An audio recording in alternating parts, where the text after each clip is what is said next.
পলি উর্বর মাটির গুণে সবুজের দারুণ দখলদারি নিয়ে বাংলাদেশের গ্রাম গ্রামান্তর পটে আঁকা ছবির মতো সুন্দর।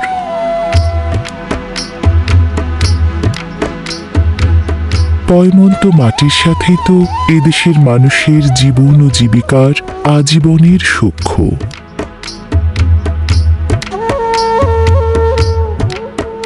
গ্রামের গেরস্থ বাড়ি মানে গাছগাছালির ঘেরাটুপ, গ্রামবাসীদের সহজ সরল কর্মিষ্ঠ জীবনের স্নিগ্ধতা আর ছিমছাম পরিপাটি ঘর দূর উঠান। যে কোনো ঐতিহ্যবাহী গ্রামের মূল আকর্ষণ নজর কাড়া মাটির ঘর।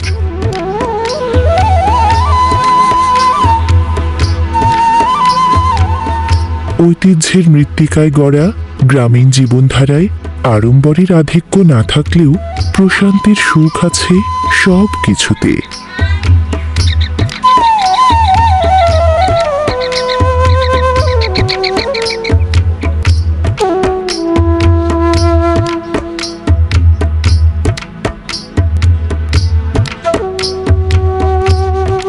আদিম যুগের মানুষ পাহাড়ের গুহা, গাছের ডাল আর মাটির গর্ত ছেড়ে ঘরবাড়ি বানাতে শিখেছিলেন কৃষি যুগের সূচনা হলে।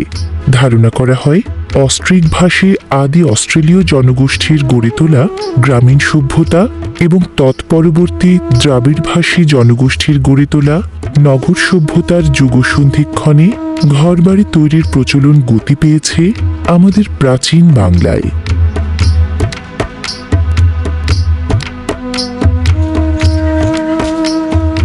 নদীমাতৃকে দেশের ভূতাত্ত্বিক গঠনে মূল ভূমিকা মাটির।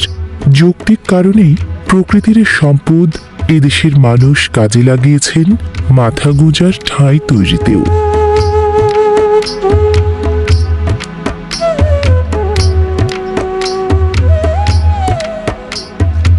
প্রাচীন বাংলায় যে নির্মাণ কৌশলে সূচনা হয়েছিল মাটির ঘর তৈরির, যুগ যুগান্তর পেরিয়ে এখনও তা টিকে আছে কম বেশি।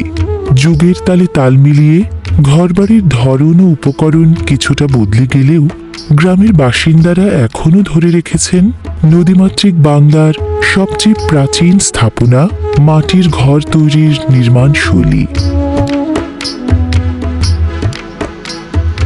মাটির ঘর বানানোর মূল উপকরণ আঠালো এঁটেল মাটি। সেটা যথেষ্ট পরিমাণে আছে বলে ঘরবাড়ির নির্মাণ, মেরামতি ও পরিচর্যায় ব্যবহৃত হয় প্রচুর পরিমাণে।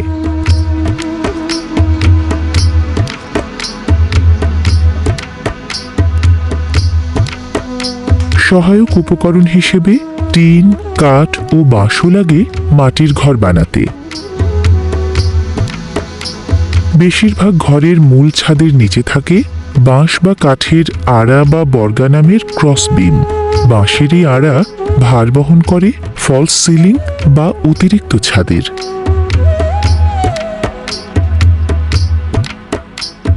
মাটি ঘেঁষা জীবন। গ্রামের মানুষ তাই মাটি ও সহায়ক উপকরণ দিয়ে ঘর গড়েন যত্ন করে, কখনো ঘরামির সাহায্য নিয়ে, কখনো বা নিজেরা মিলে।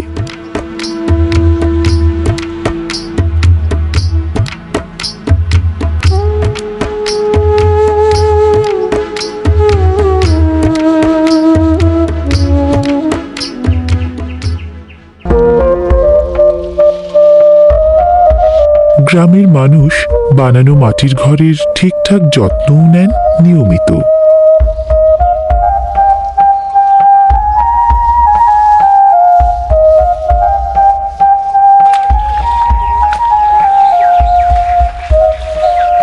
গৃহস্থ বাড়ির মেয়েদের প্রায় প্রতিদিনের বাঁধা কাজ কোথাও না কোথাও কাদামাটির লেপালেপি।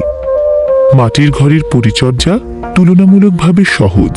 পুরনো ঘরের গা গতর লেপে দিলে আবার ফিরে আসে আগের শ্রী।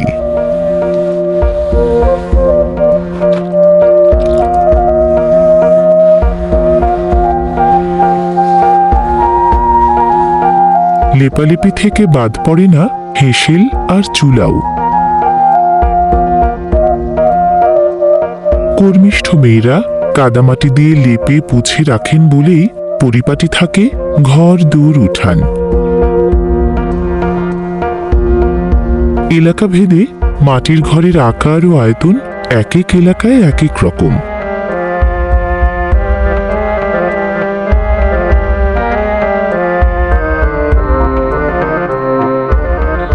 মাটির ঘরের দেয়াল মাটির হলেও যুগে যুগে পরিবর্তনটা এসেছে ছাদে, কোথাও খড় বা ছনের আচ্ছাদন, কোথাও বা ঢেউ টিনের।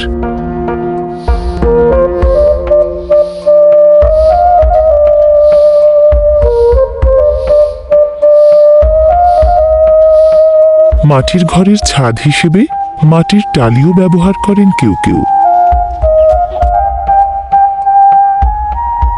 এলাকা ভেদে কেউ কাদার স্তূপ জমিয়ে জমিয়ে দেয়াল গাঁথেন, কেউ বা ব্লকের পর ব্লক সাজিয়ে মাঝে আঠালো কাদার পুর দিয়ে দেয়াল গাঁথেন। অন্য সব ঘরের মতো মাটির ঘরেও আছে দরজা আর জানালা।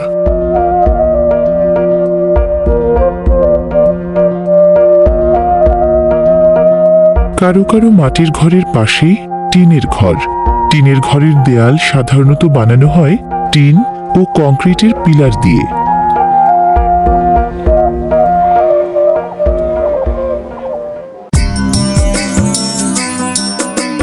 প্রকৃতিপ্রেমী যারা মাটির ঘরের শোভা তারা বাড়ান ফুল ও ফলের গাছগাছালিতে। ফুল লতাপাতার অলঙ্করণ নজর কাড়ে মাটির ঘরের গায়ে গতরেও।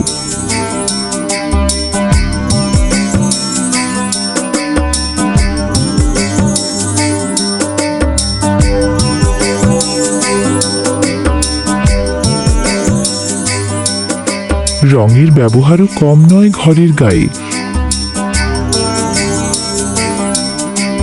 বিশেষ ধরনের লাল মাটি কিংবা বিভিন্ন রাসায়নিক যৌগের মিশ্রণ গুলিয়ে রাঙানো হয় মাটির ঘর।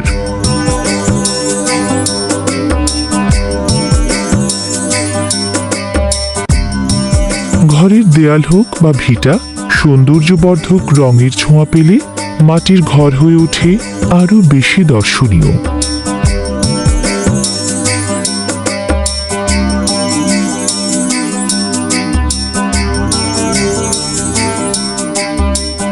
কারো কারো মাটির ঘরের দেয়াল যেন চিত্রশিল্পীর বর্ণাঢ্য ক্যানভাস। রঙের প্রলেপ আর নকশার কারুকাজে তুলে ধরে দারুণ শিল্প নৈপুণ্য।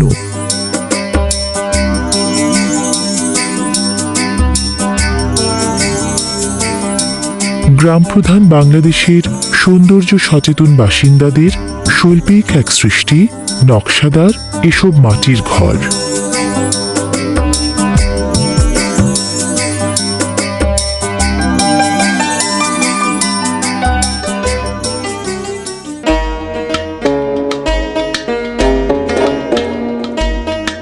বর্ণিল অঙ্গসজ্জা শুধু নয়, কোনো কোনো গ্রামে দেশি স্থাপত্য কৌশলের গরিমা জানান দেয় মাটির বড় বড় দোতলা বাড়ি।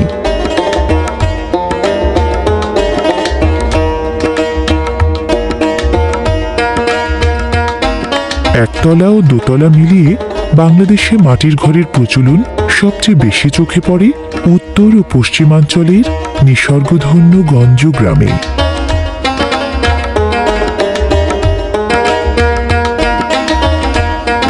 কোনো এলাকার মাটির ঘরে রঙের বৈচিত্র্য, কোনো এলাকায় রংবিহীন।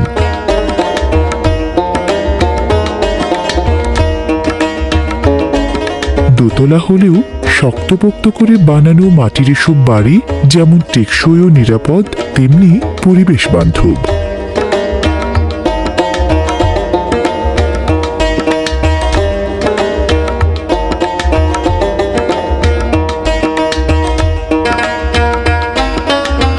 বিশাল টিনের চালের নিচে গন্ডা গন্ডা ঝুলন্ত হাড়ি, এগুলো আসলে পাখপাখালির বাসা। গ্রামবাসীদের অনেকেই ঝুলন্ত হাড়িতে এভাবে কবুতর পালেন, কেউ শখ করে, কেউ বা বাড়তি আয়ের জন্য।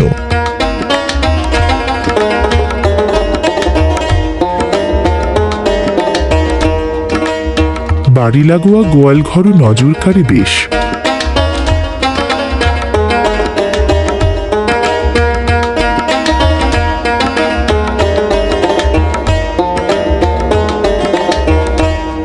উপযুক্ত মাটি চালুনি দিয়ে চেলে কোথাও কোথাও কাদা বানানো হয় বিশেষ পদ্ধতিতে। চেলে নেওয়া মাটি পানিতে গুলিয়ে এভাবে কাদা বানানো হয় ঘরবাড়ির বিশেষ জায়গা লেপার জন্য।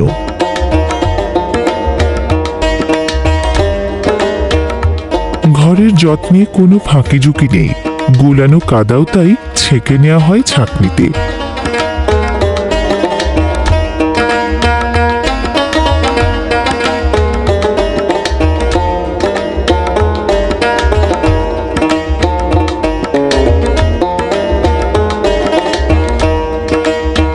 ছাঁকনি কাপড়ে ছেঁকে নিলে মাটির দলাগুলো আলাদা রয়ে যায় আর মিহি ও ঘন কাদামাটি মেলে।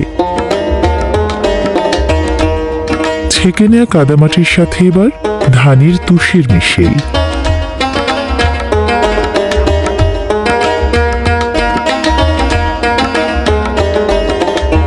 তুষ মেশানো কাদামাটি দিয়ে ঘর লেপলে দৃঢ়তা বাড়ে ফুলেপের।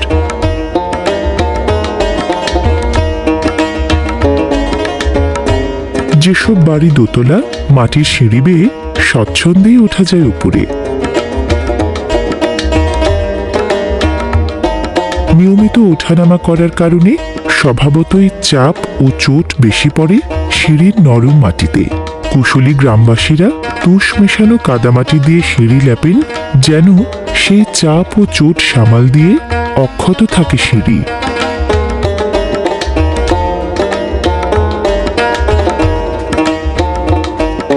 দোতলা বাড়ির মেঝে ও দেয়াল শক্তপোক্ত করার জন্য সাধারণত পাটকাঠি ও খড়ের টুকরা মেশানো হয় মাটির সাথে।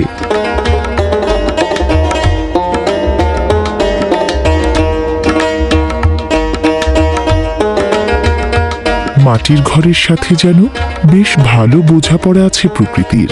পরিবেশ বান্ধব মাটির ঘর গরমে থাকে ঠান্ডা আর শীতের সময় তুলনামূলকভাবে উষ্ণ।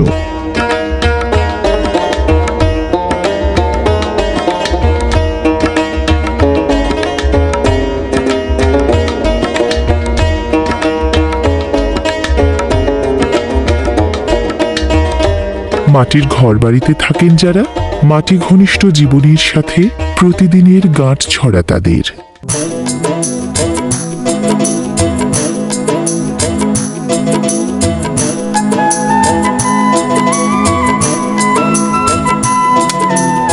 দেখলে বোঝা যায় মাটির ঘরের বাসিন্দাদের মৃত্তিকা ঘনিষ্ঠ জীবনধারায় গ্রামীণ জীবনযাত্রার সুখ, সমৃদ্ধি ও ঐতিহ্যপ্রীতির অভাব নেই কোনো।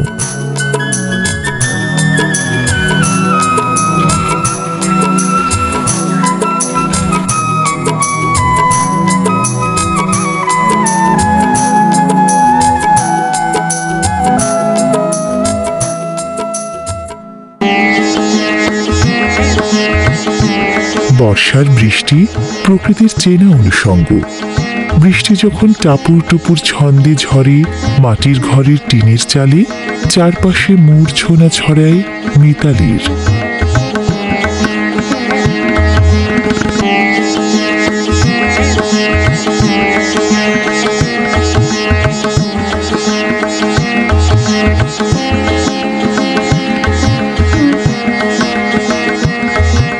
কি বর্ষার ধারাপাতে, কি গ্রীষ্মের খরতাপে, গ্রাম বাংলার মাটির ঘর সব সময়ই প্রশান্তির দারুণ নীড়।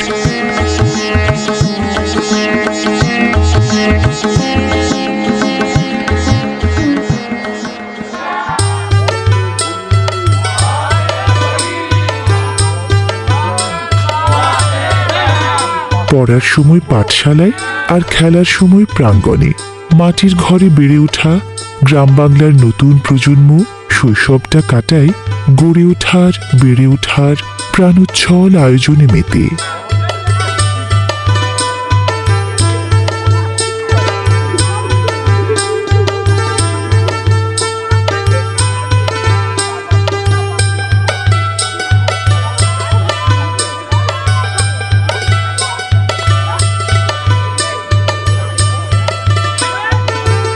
বংশ পরম্পরায় বয়ে চলা বাংলাদেশের গ্রাম জীবন সাধারণ হয়েও অসাধারণ, ঐতিহ্যবাহী মাটির ঘরের অফুরান মায়ায়।